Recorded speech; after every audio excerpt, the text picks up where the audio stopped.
প্রাকৃতির অপরূপ সৌন্দর্যে ভরা বাংলাদেশের পার্বত্য জেলা রাঙ্গামাটি। পাহাড়, নদী আর নীল জলরাশির মায়াবী মিশেলে এই জেলাকে বলা হয় রূপের রানী। দেশের দক্ষিণ পূর্বাঞ্চলে অবস্থিত রাঙ্গামাটি শুধু প্রাকৃতিক সৌন্দর্যের জন্য নয়, বরং সংস্কৃতি, ঐতিহ্য ও বৈচিত্র্যের জন্য সমানভাবে সমৃদ্ধ। রাঙ্গামাটির সবচেয়ে বড় আকর্ষণ তার কাপ্তাই লেক। বিশাল জলরাশির আর সবুজ পাহাড়ের মাঝখানে বিস্তৃত এই লেক যেন প্রকৃতির এক জীবন্ত চিত্রপট।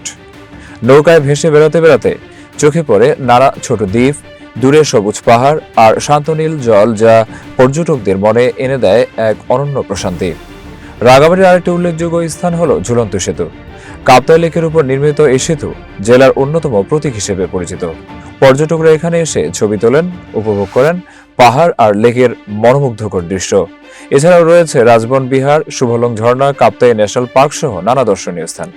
এসব জায়গা প্রকৃতি প্রেমীদের জন্য এক অনন্য অভিজ্ঞতা এনে দেয়।